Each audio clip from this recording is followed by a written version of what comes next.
ॐ बृहस्पते प्रथमं वाचो अग्रं यत्प्रैरत नामधेयं दधानाः यदेषां श्रेष्ठं यदरिप्रमासीत् प्रेरणा तदेषां निहितं गुहाभिः। ॐ तद्विष्णोः परमं पदं सदा पश्यन्ति सूरयः दिवीव चक्षुराततं सर्वे वेदा यत्पदमामनन्ति तपांसि सर्वाणि च यद्वदन्ति यदिच्छन्तो ब्रह्मचर्यं चरन्ति तत्ते पदं संग्रहेण ब्रवीमि। ॐ इत्येतत्।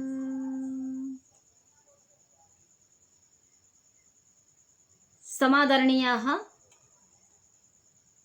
सुरभारती समुपासकाः सर्वेभ्यो नमो नमः।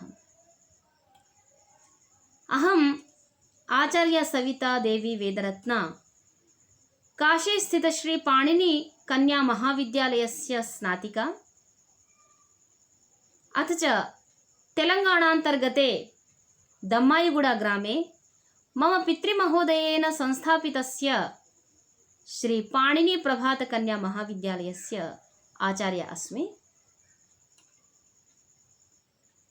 कतिपयेभ्यः दिनेभ्यः संस्कृत भारती तेलंगाणा पक्षतः ज्ञानधारा नाम्ना अद्भुतः कार्यक्रमः प्रचलति, यत्र सर्वेपि सुधियः विभिन्नविषयेषु विविधाः विचारान् स्थापयन्ति, तथा च सर्वेषां ज्ञानवर्धनं कुर्वन्ति इति समेषाम् एव कृते अतीव आह्लादजन्यः विषयः वर्तते।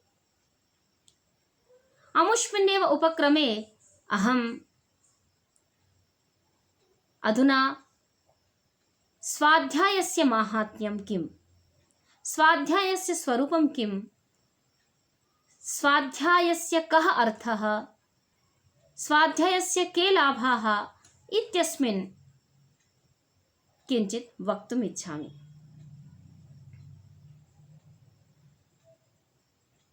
वस्तुतः स्वाध्याय इत्यस्य शब्दस्य द्वौ अर्थौ विद्यते। एतस्य निर्वचनद्वयं कर्तुं शक्नुमः। प्रथमं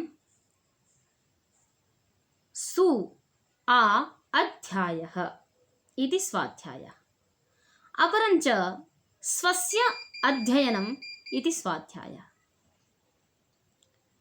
स्वस्य अध्ययनम् अर्थात् आत्मनः निरीक्षणम्, आत्मचिन्तनं। वयं प्रतिनित्यं सन्ध्योपासनां कुर्मः, तत्र आत्मनः निरीक्षणं वयं कुर्मः। एतेन आत्मनिरीक्षणेन उत्तरोत्तरम् आत्मनः उन्नतिः सञ्जायते। वयं शुभकर्मणाम् अशुभकर्मणां सर्वेषामेव चिन्तनं कुर्मः। तथैव यम नियम आसन प्राणायाम प्रत्याहार धारणा ध्यान समाधि इति अष्टांगयोग नियमानां पालनेनापि आत्मनिरीक्षणं कर्तुं शक्नुमः। यदा एतादृशम् आत्मचिन्तनं प्रतिदिनं यः मनुष्यः करोति, यथार्थतः तस्य जीवने सर्वाणि अशुभकर्माणि, सर्वे अशुभविचाराः दूरीभवन्ति। वयं भगवन्तं प्रार्थनां कुर्मः। यत् विश्वानि देव सवितर्दुरितानि परासुव यद् भद्रं तन्न आसुव। अस्माकम् अन्तःकरणे यान्यपि दुर्गुणानि सन्ति, दुःखानि सन्ति, दुर्व्यसनानि सन्ति, तेषां सर्वेषाम् अपहरणं कुरु। यानि च सद्गुणानि सन्ति तानि अस्मभ्यं प्रददातु इति भगवन्तम् उपास्महे। एवम् आत्मनः चिन्तनं करणम् अतीव आवश्यकं विद्यते। अत एव वयं सन्ध्यायाम् अन्तिमे मन्त्रे उपस्थानमन्त्रेषु अस्माभिः उच्यते उद्वयं तमसः परिस्वः पश्यन्त उत्तरं देवं देवत्र सूर्यम् अगन्मज्योतिरुत्तमं तत्र उत्तर उत्तम इति तिस्रः दशाः सन्ति। मनुष्यः प्रथमम् उत् स्थितौ भवति, तदनन्तरम् आत्मनिरीक्षणं कुर्वन् कुर्वन् उत्तरां स्थितिम् उत्तरस्थितिं प्राप्नोति, तदनन्तरम् उत्तमस्थितिं प्राप्नोति। एवम् आत्मनिरीक्षणेन अस्माकम् उत्तमा स्थितिः भवेत्। एतदर्थं स्वाध्यायः करणीयः, स्वस्य अध्ययनं करणीयम्। आत्मचिन्तन आत्मनिरीक्षणं विना वयं वेदस्वाध्यायम् अपि न कर्तुं शक्नुमः। यतोहि आत्मनि यदा शुभविचाराः भवन्ति, आत्मनि हृदये यदा पवित्रता सञ्जायते, तदैव वेदस्वाध्यायस्यापि लाभः भवति।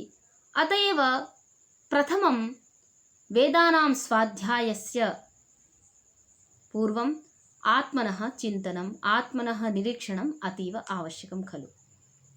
स्वाध्यायस्य अपरः अर्थः यः विद्यते सु आ अध्यायः। अत्र सु आङ् अधि इति त्रयः उपसर्गाः सन्ति। सु आङ् अधि उपसर्गपूर्वकम् इङ् अध्ययने धातोः घञि प्रत्यये कृते भावे अर्थे निष्पन्नः स्वाध्याय शब्दः। एतस्य अर्थः वर्तते सु अर्थात् सुष्ठु, आ आवृत्य, आ अर्थात् समन्ततः, अध्यायः वेदानाम् अध्ययनम् इति।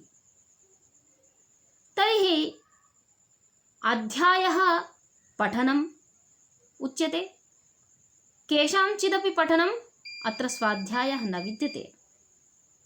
स्वाध्यायः केवलं वेदानाम् एव अथवा वेदानां सम्बन्धिताः ये ग्रन्थाः, यानि शास्त्राणि वर्तन्ते, वेदानुकूलशास्त्राणाम् अध्ययनम् एव स्वाध्यायः विद्यते।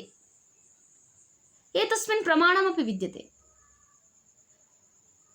निरुक्ताचार्यः निरुक्तकारेण यास्कमहर्षिणा स्वनिरुक्तशास्त्रे प्रोक्तं यत् तेषामेते चत्वारः उपमार्थे भवन्ति इवेति भाषायां च अन्वध्यायं च। एतस्मिन् वाक्ये अन्वध्यायं च इति उक्तम्। अत्र अन्वध्यायः इति शब्देन कः अर्थः इति विचारणीयः। तत्र निरुक्ताचार्याः कथयन्ति यत् निपातस्य, अत्र निपातानाम् अर्थानां वर्णनं सञ्जायते। एते चत्वारः निपाताः उपमार्थे सन्ति। इव इति निपातः भाषायां च अन्वध्यायं च वर्तते। अर्थात् भाषायां लोकेपि उपमार्थे एव प्रयुज्यते, तथैव अन्वध्यायम् अर्थात वेदे अपि इति अर्थः तत्र कृतः विद्यते। अर्थात वेदे अपि उपमार्थे एव प्रयुज्यते इति तत्र व्याख्यातं निरुक्ताचार्येण। तर्हि एतेन सिद्ध्यति यत् अध्यायशब्दस्य अर्थः वेदः अपि विद्यते। तर्हि स्वाध्यायः इत्यस्मिन् अध्यायशब्दः विद्यते। अतः अस्माभिः वक्तुं शक्यते यत् स्वाध्यायः स एव वर्तते यत्र वेदानां वेदसम्बद्धानां ग्रन्थानाम् अध्ययनं स एव स्वाध्यायः उच्यते। अधुना स्वाध्यायस्य किं माहात्म्यं, स्वाध्यायः कः वर्तते इति विचारयामश्चेत् वयं पश्यामः समस्त संस्कृतवाङ्मये वैदिकसाहित्ये समस्त संस्कृतसाहित्येपि स्वाध्यायस्य मूर्धाभिषिक्तं स्थानं वरीवर्ति। स्वाध्यायस्य माहात्म्यं यदि वयं पठितुम् इच्छामः, ज्ञातुम् इच्छामः, तर्हि एकं शतपथब्राह्मणम् एव पर्याप्तं। तत्र तु प्रतिशब्दं स्वाध्यायमहिम्नः गायनम् एव विद्यते। तत्र प्रतिशब्दः स्वाध्यायस्य महिमानं वक्ति। स्वाध्यायस्य यत् वर्णनं शतपथब्राह्मणे आगच्छति अथवा दर्शनेषु उपनिषत्सु आरण्यकेषु एवमेव समस्त शास्त्रेषु एव स्वाध्यायस्य महत्वपूर्ण स्थानं विद्यते। शतपथब्राह्मणे याज्ञवल्क्यमहर्षिणा प्रोक्तं यत् स्वाध्यायः एकः श्रमः वर्तते। श्रमः इति उपाधिना आचार्येण यास्कमहर्षिणा तत्र प्रमाणं ददाति। ये ह वै केच श्रमाः इमे द्यावा पृथिवी अंतरेण स्वाध्यायो हैव तेषां परमता काष्ठा। अर्थात द्यावा पृथिव्योर यदंतरालं वर्तते तदंतर्गते ये केऽपि च श्रमाः विद्यन्ते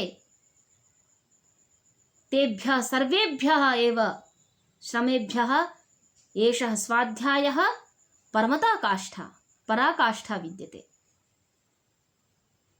वयं शारीरिकं श्रमं कुर्मः, अन्येपि येऽपि श्रमाः अस्माभिः क्रियन्ते सर्वेभ्यः अपि उत्तमः श्रमः स्वाध्यायः विद्यते। अतएव एषः स्वाध्यायः श्रमपूरितः विद्यते। अतएव एकत्र प्रकरणे शतपथब्राह्मणस्य प्रकरणे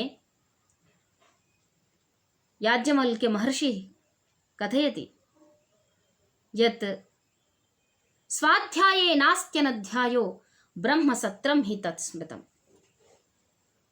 अन्ये ये श्रमाः सन्ति ताः परित्यक्तुं शक्यन्ते, ते परित्यक्तुं शक्यन्ते, परं स्वाध्यायरूपी यः श्रमः वर्तते सः कदापि न परित्याज्यः, सर्वदा स्वाध्यायः विधातव्यः इति उक्तम्। स्वाध्याये नास्त्यनध्यायः, स्वाध्यायश्रमे अनध्यायः नास्ति, अवकाशः नास्ति। ब्रह्मसत्रं हि तत्, ब्रह्मसत्रम् अर्थात् ब्रह्मयज्ञः वर्तते। यथा वयं ब्रह्मयज्ञं न परित्यक्तुं शक्नुमः, ब्रह्मयज्ञस्य अपरिहार्यता यथा विद्यते तथैव स्वाध्यायस्यापि अपरिहार्यता विद्यते। अत एव मनुस्मृतौ अपि संन्यसेत् सर्वकर्माणि वेदमेकं न संन्यसेत् वेदसंन्यासतः शूद्रः तस्माद् वेदं न संन्यसेत् इति मनुमहाराजेन प्रोक्तम्। यत् सन्यासिनः सर्वमपि त्यक्तुं शक्नोति, परं स्वाध्यायश्रमं वेदं कदापि न त्यजेत् इति मनुस्मृतौ प्रोक्तं विद्यते। तथैव यः वेदस्वाध्यायं परित्यज्य स्वाध्यायरूपं श्रमं परित्यज्य अन्यत्र श्रमं करोति, सः अवश्यमेव ब्राह्मणतां परित्यज्य आशु एव शूद्रत्वं गच्छति इति मनुस्मृतौ मनुमहाराजेन प्रोक्तं। यो नधीत्य द्विजो वेदम् अन्यत्र कुरुते श्रमं स जीवन्नेव शूद्रत्वम् आशु गच्छति सान्वयः। सः स्वयमेव नैव अन्वयेन सहितं वंशसहितं सः शूद्रत्वं संयाति।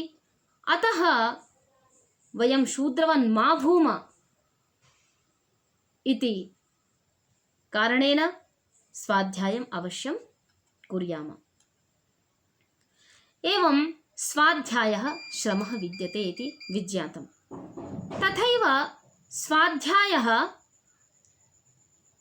तपः अपि विद्यते। स्वाध्यायः परमं तपः इत्यस्य विषये अपि अनेकानि प्रमाणानि अस्माभिः उपलभ्यन्ते।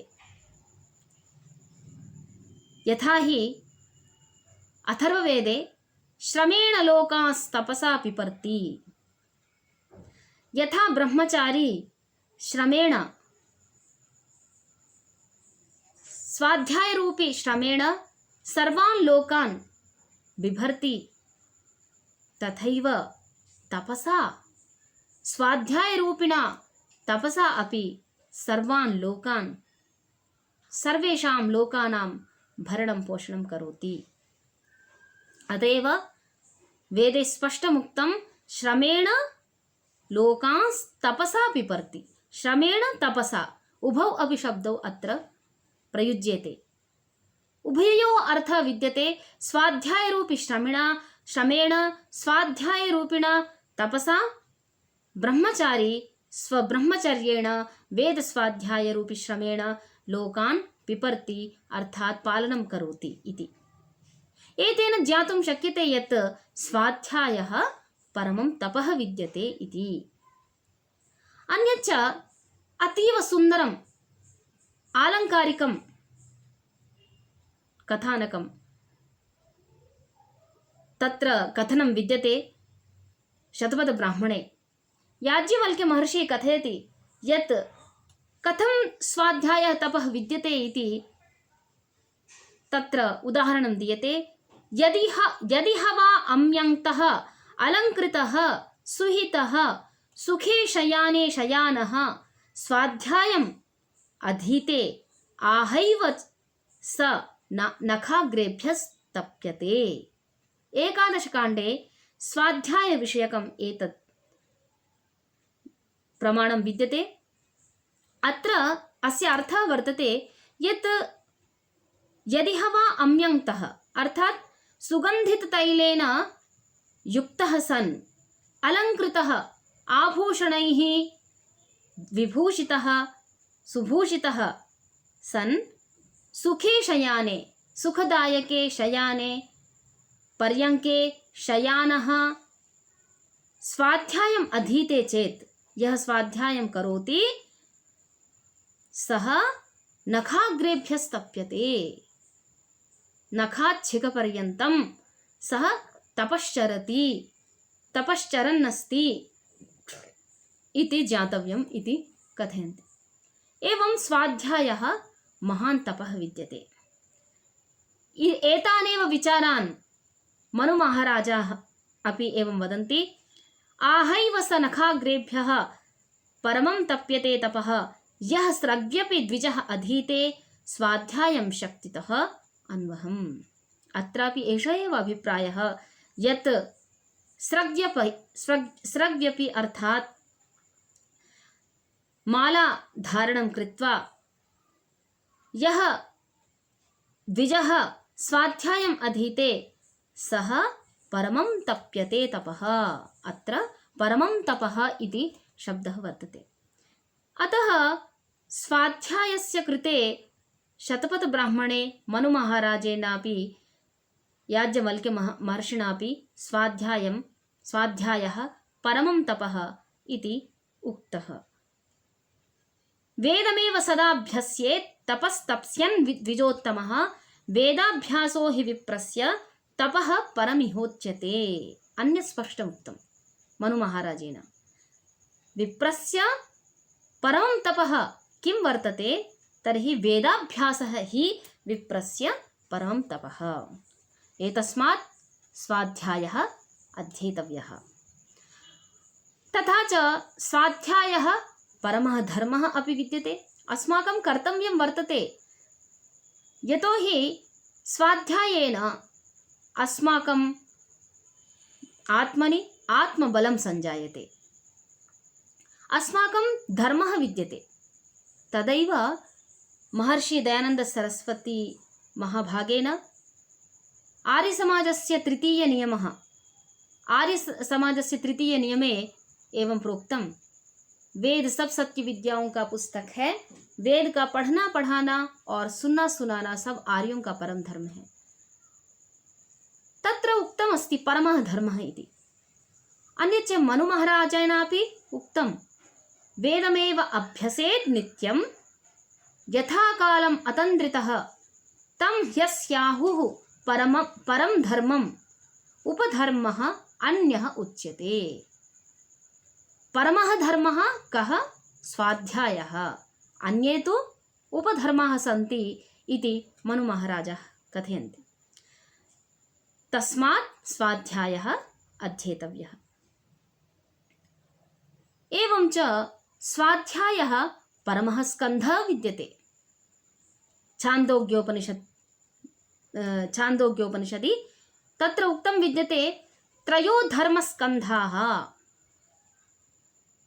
यज्ञोऽध्ययनं दानम् इति प्रथमः, तप एव द्वितीयः, ब्रह्मचर्याचार्यकुलवासी तृतीयः इति। तर्हि तत्र स्कन्धाः इति उक्तं। स्कन्धः इति शब्दस्य कः अर्थः? कन्धा इति आर्यभाषायां भुज। एवं अस्माभिः साहित्येपि श्रूयते, भूरिभारभराक्रान्त न बाधति स्कन्ध एषते, भोजराज महाराजः कथयति। तर्हि तत्र स्कन्धशब्दस्य एष एव अर्थः भुजा इति। तर्हि धर्मस्य स्कन्धः कः वर्तते? धर्मस्य भारं कः वोढुं शक्यते इति चिन्तयामः चेत् यज्ञः, अध्ययनं, दानम् इति त्रयः स्कन्धाः वर्तन्ते। तत्र अध्ययनम् इति प्राथम्येन उक्तं, यज्ञः, अध्ययनं, दानम्। तर्हि तत्र अध्ययनम् इति शब्दस्य अर्थः वेदस्वाध्यायः वर्तते। धर्मस्य स्कन्धः वेदस्वाध्यायः वर्तते। अन्यच्च स्कन्धशब्दस्य अर्थः वृक्षस्य प्रकाण्डम् अपि वर्तते। यथा प्रकाण्डात् शाखाः प्रशाखाः प्रजायन्ते, पुष्पाणि फलानि च उत्पन्नानि भवन्ति, तथैव स्वाध्यायरूपी प्रकाण्डात् शाखाः प्रशाखाः अर्थात् धर्म, अर्थ, काम, मोक्ष इत्येते पुरुषार्थचतुष्टयाः उत्पद्यन्ते। वयं स्वाध्यायं कुर्मः चेत् यः मनुष्यः प्रतिदिनं स्वाध्यायं करोति सः धर्मं प्रति, धर्मार्थं प्रति, धर्मार्थपूर्वक कामं प्रति, पुनः मोक्षं प्रति सः गन्तुं प्रयतते। अतः अत्र स्पष्टमुक्तं यत् परमः स्कन्धः कः वर्तते इति चेत् अध्ययनं वेदस्वाध्यायः वर्तते। अतः अस्माभिः पुरुषार्थचतुष्टयानां प्राप्त्यर्थम् अस्माभिः स्वाध्यायः करणीयः इति। एवमेव स्वाध्यायः परमः योगः इत्यपि वर्णितः विद्यते। पतञ्जलिमहर्षिणा तु अतीव स्पष्टतया उक्तं स्वाध्यायाद् योगमासीत योगात् स्वाध्यायमामनेत्। स्वाध्याययोगसम्पत्त्या परमात्मा प्रकाशते। स्वाध्यायः परमः योगः वर्तते। योगः अर्थात् मनसः योगश्चित्तवृत्तिनिरोधः। तर्हि तत्र स्पष्टमुक्तमस्ति यत् स्वाध्यायात् योगमासीत, स्वाध्यायात् योगं चित्तवृत्तिनिरोधम् आसीत् प्राप्नुयाम। योगात् स्वाध्यायमामनेत्। चित्तवृत्तिनिरोधपूर्वकेण यः स्वाध्यायः क्रियते महान् लाभप्रदो भवति। अतः स्वाध्याय योगसम्पत्त्या उभयोः स्वाध्यायस्य योगस्य च यत्र सम्मेलनं सञ्जायते तत्र परमात्मा प्रकाशते। परमात्मनः प्रकाशेन स्वाध्यायात् इष्टदेवता संप्रयोगः। इष्टदेवतानां सर्वेषां विदुषां सत्सङ्गः अस्माभिः प्राप्तुं शक्यते। एवं स्वाध्यायः परमः योगः वर्तते। तथैव च एकत्र परमः यज्ञः वर्तते स्वाध्यायः। मनुस्मृतौ उक्तं विद्यते पञ्चैतास्तु महायज्ञान् यथाशक्ति न हापयेत्। यथाशक्ति यथा सामर्थ्यम् एते पञ्चमहायज्ञाः ब्रह्मयज्ञः, देवयज्ञः, पितृयज्ञः, अतिथियज्ञः, बलिवैश्वदेवयज्ञः, प्रत्येकं गृहस्थी एतेषां परित्यागं न कुर्यात्। यथाशक्ति न हापयेत्, यथा सामर्थ्यं न त्यजेत् इति अर्थः।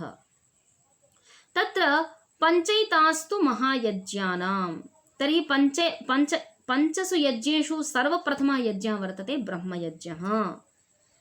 तर्हि ब्रह्मयज्ञस्य अपरः अर्थः स्वाध्यायः अपि विद्यते। यथा हि उक्तमपि ब्रह्मयज्ञो हवा एष यत् आपस्तम्भधर्मसूत्रे उक्तं।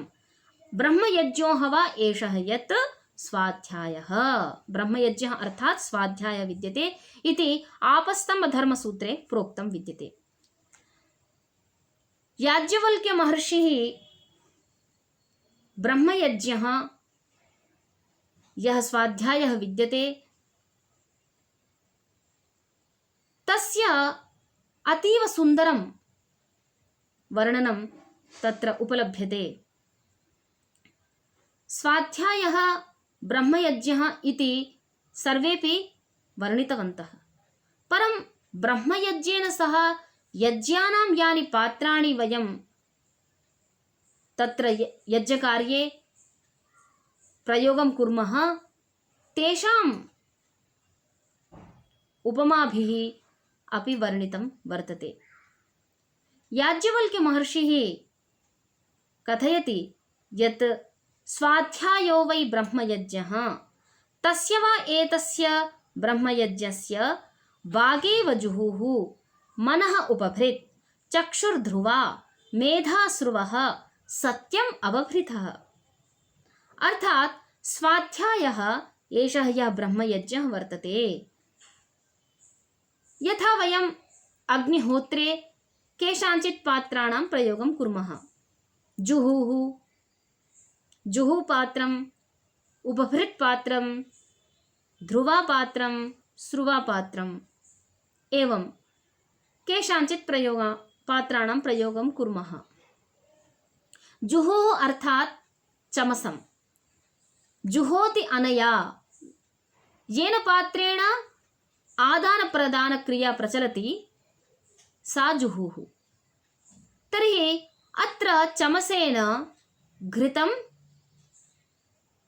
घृतस्य आदानं भवति, पुनः यज्ञकुण्डे अग्निकुण्डे प्रदानं कुर्मः। अतः एतत् पात्रं जुहुः उच्यते। तर्हि जुहुवत् एतस्मिन् स्वाध्याययज्ञे वाणी वर्तते। वाणी किं करोति? वाणी अपि आदानप्रदानक्रिया करोति। यथा मनसि स्थितस्य ज्ञानस्य आदानं कृत्वा ज्ञानम् आदाय श्रोतुः कर्णे प्रदानं करोति। एतस्मात् वाणी जुहुः वर्तते। तथैव मनः उपभृत्पात्रम् इव कार्यं करोति। यथा वयम् अग्निहोत्रे उपभृत्पात्रस्य प्रयोगं कुर्मः। उपभृत्पात्रे वयं घृतं स्थापयामः। तर्हि जुहुपात्रम् उपभृत्पात्रात् घृतं पूरयित्वा पुनः अग्निहोत्रे अग्निकुण्डे तत् हविः स्थापयति। एवमेव मनः अपि उपभृत् पात्र इव कार्यं करोति। उपभृत् शब्दस्य अर्थः वर्तते उपेत्य भरन्ति अस्मिन् इति उपभृत्। सर्वाणि चक्षुरादि इन्द्रियाणि तत्र गत्वा मनः समीपं गत्वा ज्ञानं गृह्णन्ति, ज्ञानं भरन्ति। अतः मनः पात्रं कथं विद्यते? यस्मिन् ज्ञानं सुभृतं वर्तते तस्मात् वाणी ज्ञानस्य आदानं करोति, ज्ञानं स्वीकरोति। अतः मनः उपभृत् पात्रं वर्तते, ज्ञानस्य निलयं वर्तते, ज्ञानस्य भरणं तस्मिन् भवति। अतएव मनः उपभृत् पात्रं वर्तते। तथैव जुहुः वाणी, मनः उपभृत्। एवमेव चक्षुः ध्रुवा।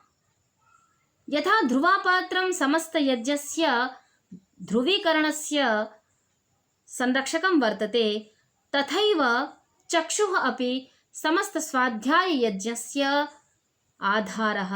आधारभूतः वर्तते। स्वाध्यायस्य आधारशिला चक्षुः एव वर्तते। यतोहि यदि चक्षुर्विना स्वाध्यायं न कर्तुं शक्यते। अतः समस्त स्वाध्यायस्य पूर्ण आधारशिला चक्षुः विद्यते। चक्षुषः ध्रुवतायामेव स्वाध्यायस्य ध्रुवता विद्यते। एवं स्वाध्याययज्ञे चक्षुः ध्रुवपात्रस्य कार्यं करोति। एवमेव मेधा स्रुवः। मेधा अर्थात् बुद्धिः, तत् स्रुवा कार्यं करोति। स्रुवापात्रं अग्निहोत्रे यदा वयम् अग्निकुण्डे आहुतिं स्थापयामः, प्रथमं स्रुवापात्रे स्थापयामः। पुनः तत्सर्वं यदा एकत्रितं भवति पूर्णाहुत्यां स्रुवपात्रेण सर्वं तत्र प्रदीयते अस्माभिः। एवमेव मेधा अपि स्रुवपात्रस्य कार्यं करोति। चक्षुरादि समस्त इन्द्रियेभ्यः प्रस्रवितो भूत्वा मेधायां ज्ञानम् आगच्छति।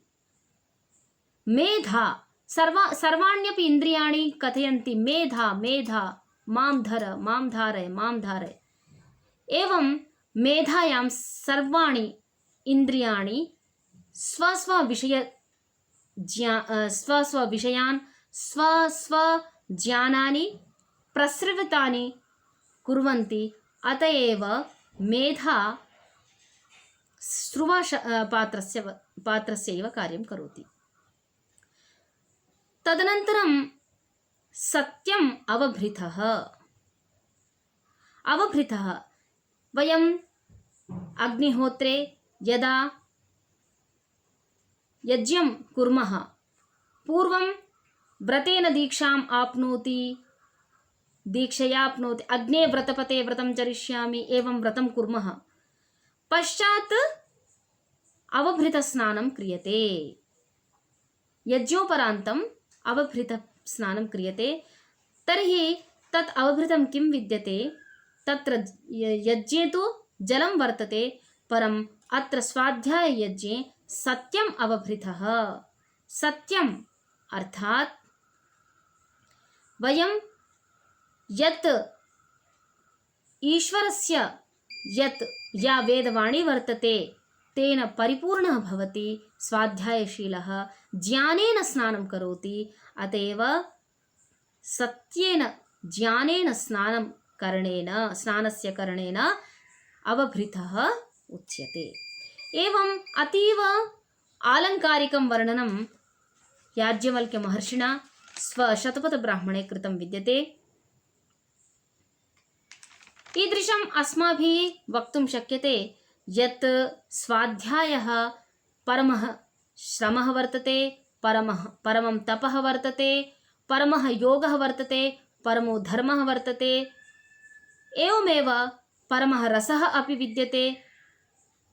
रसः येषां भूतानां पृथ्वी रसः, पृथिव्याः आपो रसः, अपाम् ओषधयो रसः, ओषधीनां पुरुषो रसः, पुरुषस्य वाग्रसः, वाग्रसः, वाचः ऋग्रसः, ऋचः सामरसः, साम्नः उद्गीतो रसः। एवं छान्दोग्योपनिषदि बहु सुन्दरतया तत्र उपवर्णितं विद्यते। अतः रसं ह्येवायं लब्ध्वा आनन्दी भवति तैत्तिरीयोपनिषदि वर्णितं विद्यते। अर्थात् स्वाध्यायः रसः वर्तते। एकं दिव्य आनन्दं तेन वयं प्राप्नुमः, यत् स्वयं तदन्तःकरणेन गृह्यते, यत् मुखेन वयं वर्णयितुं न शक्नुमः, अन्तःकरणेनैव तत् ग्रहीतुं शक्नुमः। अतः स्वाध्यायः परमः रसः वर्तते। एवमेव स्वाध्यायः परमः निधिः वर्तते। ब्रह्मचारी समावर्तन संस्कारे एवं मंत्रं वदति यत्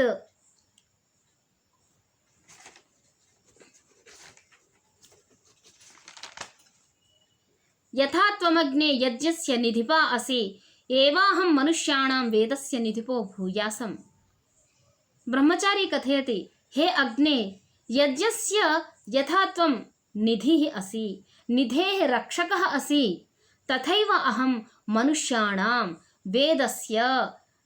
वेदस्वाध्यायस्य निधेः निधिपः रक्षकः भूयासम्। अर्थात् वेदरूपी यः स्वाध्यायः वर्तते, वेदस्वाध्यायः वर्तते, सः महान् निधिः वर्तते, तस्य रक्षकः अहं भूयासमिति। एतेन ज्ञायते यत् स्वाध्यायः परमः निधिः वर्तते। एवम् अतीव स्वाध्याय प्रशंसा अस्माभिः शतपथब्राह्मणेषु, दर्शनेषु, उपनिषत्सु सर्वत्रापि स्वाध्यायस्य कृते वयं वर्णनं प्राप्तुं शक्नुमः। स्वाध्यायेन कः लाभः भवति इत्यस्मिन् विषये किञ्चित् वयं जानीमः। स्वाध्यायेन सर्वप्रथमं युक्तमनाः भवति। अर्थात् युक्तमनाः, अत्र एतस्य अर्थः वर्तते, मनः युक्ततमं भवति, एकाग्रं भवति। मनः तु बहु चञ्चलं विद्यते। अत एव भगवद्गीतायामपि यदा श्रीकृष्णार्जुनसंवादः भवति तदा अर्जुनः वदति, चञ्चलं हि मनः कृष्ण प्रमाथे बलवदृढं तस्याहं निग्रहं मन्ये वायोरिव सुदुष्करम्। अर्थात् वायोर्निग्रहः यथा सुदुष्करः वर्तते, तथैव मनसः निग्रहः अपि अतीव कठिनः विद्यते। तावत् कठिनतममपि मनसः निग्रहं वयं स्वाध्यायेन कर्तुं शक्नुमः। अतः सर्वप्रथमं स्वाध्यायस्य लाभेषु एवम् उक्तं युक्तमनाः भवति इति। अपरः लाभः वर्तते अपराधीनो भवति। अपराधीनः इत्यस्य अर्थः वर्तते न कस्यचित् अधीनः भवति, कस्यचित् अपि स्वामिनः अधीनो भूत्वा कार्यं न विधत्ते। अपराधीनः स्वावलम्बी जायते। एषः द्वितीयः गुणः आगच्छति यः प्रतिदिनं स्वाध्यायं करोति। अपराधीनो भवति। अधीन शब्दस्य अर्थः वर्तते अधि इन। इनः अर्थात् स्वामी। इनम् अधिगतः भूत्वा इनम् अधिगतः इति अधीनः। अतः यः स्वाध्यायं करोति सः स्वस्य अधीनः भवति, स्वाधीनः भवति, परस्य अधीनो न भवति। यतोहि सः जानाति एतं विषयं यत् सर्वं परवशं दुःखं सर्वम् आत्मवशं सुखम् इति विषयेण इत्येतेन विषयेण सः ज्ञातः भवति। अतः अपराधीनः भवति। एवमेव तृतीयः लाभः विद्यते स्वाध्यायस्य। अहरहः अर्थान् साधयते। अहरहः अर्थात् दिनाद्दिनम् उत्तरोत्तरं प्रत्यहम् अर्थान् साधयते। ये शब्दाः सन्ति तेषाम् अर्थान् सम्यक्तया जानाति। केवलं स्वाध्यायपारायणं वयं कुर्मः चेत् तावान् लाभः न वर्तते। स्वाध्यायेन अर्थात् शाब्दिकज्ञानेन सह अर्थज्ञानमपि अतीव आवश्यकं विद्यते। शाब्दिकज्ञानेन सह अर्थज्ञानम् अतीव आवश्यकं विद्यते। अत एव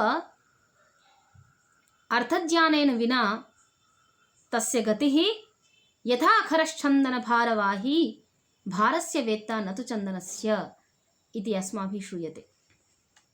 अतः निरुक्तशास्त्रे अर्थज्ञ प्रशंसां कुर्वन् निरुक्ताचार्यः आह स्थाणुरयं भारहारः किलाभूत् अधीत्य न विजानाति योऽर्थं योऽर्थज्ञ इत् सकलं भद्रमश्नुते नाकमेति विधूत ज्ञान विधूत पाप्मा। अर्थात् स्थाणुरयं भारहारः, यथा स्थाणुः वर्तते अयं भारहारः स्थाणुवत् भवति। भारमेव केवलम् आहरति, भारमेव धारयति। यः अर्थं न जानाति, शब्दस्य यः अर्थं न जानाति सः शब्दः भारवत् एव वर्तते। यः अर्थज्ञः परं यः अर्थं जानाति सः यत् सकलं भद्रम् अश्नुते, समस्तं भद्रम् अश्नुवन् सः नाकम् एति मोक्षानन्दम् अपि प्राप्नोति। अर्थात् एषः शब्दः मोक्षम् अपि प्रापयति। अतः शब्दस्य अर्थान् प्रतिदिनं सः स्वाध्यायशीलः शब्दस्य अर्थान् शब्दस्य सम्बन्धान् सर्वान् अपि जानाति। चतुर्थः लाभः विद्यते सुखं स्वपिति। सुखं स्वपिति आरामेण स्वपिति। सुखं स्वपिति, स्वपिति शब्दस्य अर्थं वयं ज्ञातुं शक्नुमः।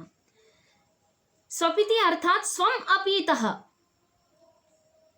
यदा एतस्यां दशायां वयम् अधिगच्छेम कि यत् स्वम् अपि इतः स्वयम् आत्मा अपि आत्मानं न परिजानीयात्। एतस्याम् अवस्थायां यदा आत्मा गच्छति तदा स्वपिति। इन्द्रियाणि सर्वाणि स्वविषयेभ्यः तत्र स्वकार्येभ्यः स्थगितानि भूत्वा तत्र तिष्ठन्ते विरामन्ते। सा स्थितिः शयनस्य भवति। अतः सुखेन स्वपिति यः स्वाध्यायं करोति सः सुखेन स्वपिति। तस्य न कश्चित् न किमपि कापि चिन्ता न भवति, तस्य मनसि केवलम् आनन्दः एव आनन्दः भवति। अतः चरकाचार्येण प्रोक्तं यत् अथ खलु त्रय उपस्तम्भाः आहारः स्वप्नः ब्रह्मचर्यम् इति। एते त्रयः एव आधाराः भवन्ति, शरीरस्य आधारभूताः वर्तन्ते। आहारः, स्वप्नः, ब्रह्मचर्यम् इति। तत्र स्वप्नः शब्दः अपि विद्यते। स्वस्थनिद्रा अपि मोक्षस्य कृते आवश्यकी वर्तते। अत एव भगवद्गीतायाम् एवम् उच्यते, युक्ताहारविहारस्य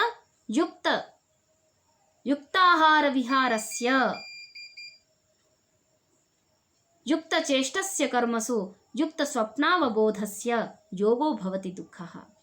तत्र स्पष्टम् उल्लिखितं विद्यते युक्तस्वप्नावबोधस्य इति। अर्थात् शयनं जागरणं यस्य युक्तं भवति, नातिशयनं नातिजागरणं यस्य भवति तस्य योगः दुःखः। सः कदापि दुःखं न प्राप्नोति। अत एव सुखेन शयनम् अपि महान् लाभः विद्यते। तत् स्वाध्यायशील एव प्राप्नोति। एवमेव पञ्चमः लाभः विद्यते, परमचिकित्सकः आत्मनो भवति। सः कीदृश्यामपि कठिन अवस्थायामपि स्वाध्यायशीलः स्वयं स्वचिकित्सकः भवति, परस्य चिकित्सकस्य अपेक्षां न विधत्ते। यतोहि सः सर्वाणि आयुर्वेदशास्त्राणि सर्वाणि अधीते, अधीयानः सः प्रयोगं व्यवहारेऽपि आनयति। अत एव सः स्वयं चिकित्सकः भवति। इन्द्रियसंयमो भवति। यः प्रतिनित्यं स्वाध्यायं करोति तस्य इन्द्रियाणि संयतानि भवन्ति। यतोहि उक्तमपि विद्यते, बलवान् इन्द्रियसङ्ग्रामः विद्वांसम् अपकर्षति इति। अतः एतेन स्वाध्यायेन इन्द्रियसंयमः अपि संजायते। एवमेव एकारामता भवति। सर्वदा आनन्देन रसेन तृप्तः न कुतुश्चनो नः। अर्थात् रसः परमेश्वरस्य दिव्यानन्दे एव सर्वदा लिप्तः भवति। यतोहि स्वाध्याये एतादृशं बलं प्राप्यते, दिव्या अनुभूतिः प्राप्यते, दिव्या शक्तिः प्राप्यते, यया सर्वदा सः एकारामता भवति। अर्थात् सः सर्वदा दिव्यानन्दे एव निमग्नः भवति। तथा च प्रज्ञावृद्धिर्भवति। तस्य प्रज्ञा अतीव दृढवती भवति। प्रज्ञा बुद्धिः बुद्धिमान् संजायते, मेधावी संजायते। ऋतंभरा तत्र प्रज्ञा, तस्यां तां स्थितिं, ऋतंभरां स्थितिं प्राप्नोति। सः ऋतंभरा प्रज्ञां प्राप्नोति स्वाध्यायेन। एवमेव ब्राह्मण्यं, स्वाध्यायेन ब्राह्मण्यं प्राप्यते। अस्माभिः यदि प्रतिदिनं स्वाध्यायः क्रियेत, वयं यदि ब्राह्मणाः भवितुम् इच्छामः तर्हि प्रतिदिनं स्वाध्यायः करणीयः। स्वाध्यायेन व्रतैर्होमैस्त्रैविद्येनेज्यया सुतैः महायज्ञैश्च ब्राह्मीयं क्रियते तनुः। तत्र उक्तं विद्यते, स्वाध्यायैः व्रतैः होमैः त्रैविद्यैः ब्राह्मीयं क्रियते तनुः। अस्माकं शरीरः ब्राह्मीयं भवति, वयं ब्राह्मणत्वं प्राप्नुयामः। अत एव नवमः लाभः वर्तते ब्राह्मण्यम् इति। एवमेव प्रतिरूपचर्या अर्थात् वयम् आदर्शः भवामः। यः स्वाध्यायं करोति तस्य वयम् आदर्शं गृह्णीमः। यथा आदर्शः अर्थात् दर्पणं विद्यते, दर्पणं दृष्ट्वा वयं सम्यक् दर्पणानुसारं वयं सम्यक् केशादिकं सम्यक् कुर्मः। एवमेव वयं यः स्वाध्यायं करोति सः आदर्शवान् भवति। तं दृष्ट्वा स्वस्य आचारस्य व्यवहारस्य च संस्कारं कुर्मः। अत एव यः स्वाध्यायं करोति सः प्रतिरूपचर्या भवति, अर्थात् सः आदर्शवान् जायते। एवमेव यशस्वी भवति, महान् कीर्तिप्रतिष्ठा लब्धकीर्तिप्रतिष्ठा भवति। एवं लोकभक्तिः अर्थात् सर्वे एव जनाः लोकाः तं वाञ्छन्ति। एवमेव मनुष्यलोकः, देवलोकः, पितृलोकः एते ये त्रयो लोकाः सन्ति तेषां विजेता भवति। अतएव उच्यते यत् यावन्तं हवा इमां पृथिवीं वित्तेन पूर्णां ददल्लोकं जयति त्रिस्तावन्तं जयति इति शतपथब्राह्मणे उक्तं विद्यते। तत्र उच्यते यत् यावन्तं ह वा इमां पृथिवीं, यः समस्त वित्तेन पूर्णां पृथिवीं प्रददाति, पृथिव्याः दानं करोति, सः एकस्यैव लोकस्य विजेता भवति। परं यः स्वाध्यायं करोति सः तु त्रिस्तावन्तं जयति, अर्थात् त्रिलोकान् जयति। मनुष्यलोकः, अन्यत् पितृलोकः, देवलोकः, एतान् त्रीन् लोकान् सः जयति। अतः त्रिलोक विजेता भवति। लोकभक्तिः अर्थात् लोकः परिपच्यते, लोकः दृढः भवति। सर्वे जनाः तं प्रति भक्तिं कुर्वन्ति। अर्चया अर्थात् पूजया, पूजादि सत्कारं कुर्वन्ति। ब्राह्मणं भुनक्ति।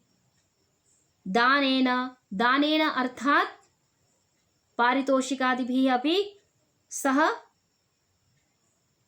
सम्मान्यते, सम्पूज्यते। अज्ञेयतया अर्थात् तस्मात् परः ज्ञेयः कोऽपि नास्ति इति स्वाध्यायशीलस्य स्वभावः सञ्जायते। तथैव अवध्यतया च सः केनापि बध्यः न भवति, हिंस्यः न भवति, सर्वदैव सः प्रशस्यः एव भवति। सर्वेषां दृष्ट्या सः सर्वोत्कृष्टस्थाने दृश्यते, सर्वैः आद्रियते। एवं यः स्वाध्यायं करोति तस्य एतावन्तः लाभाः सन्ति। अत एव अस्माभिः सर्वदा सङ्कल्पः विधेयः यत् प्रतिदिनं 15 फलेषु, यदि समयः न लभते चेत् 15 फलेष्वपि अस्माभिः स्वाध्यायः प्रतिनित्यं वयं कुर्मः चेत् अतीव अस्माकं लाभः भवति।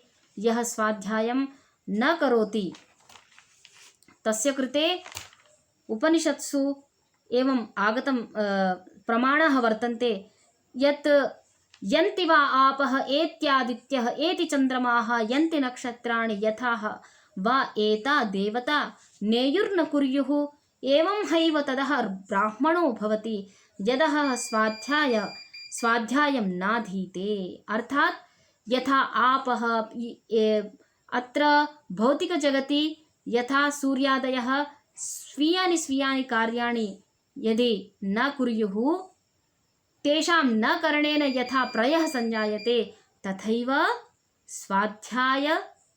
स्वाध्यायं यः न करोति तस्य सर्वविनाशं करोति इति एतस्य अभिप्रायः विद्यते। अक्षम्यः अपराधः भवति यः स्वाध्यायं न करोति। अतः एतस्मिन् श्रावणमासे अस्माभिः दृढः सङ्कल्पः विधातव्यः। यतोहि समावर्तनसंस्कारेऽपि गुरुः आचार्यः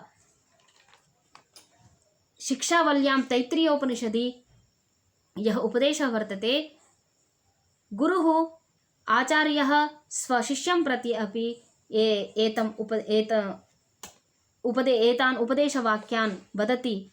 ऋतं च स्वाध्यायप्रवचने च, सत्यं च स्वाध्यायप्रवचने च, तपश्च स्वाध्यायप्रवचने च, दमश्च स्वाध्यायप्रवचने च, शमश्च स्वाध्यायप्रवचने च, अग्नयश्च स्वाध्यायप्रवचने च, अग्निहोत्रं च स्वाध्यायप्रवचने च, अतिथयश्च स्वाध्यायप्रवचने च, मानुषं च स्वाध्यायप्रवचने च, प्रजा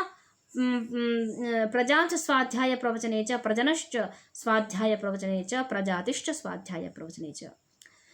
एषः उपदेशः तैत्तिरीयोपनिषदि वर्तते शिक्षावल्यां नवमानुवाके।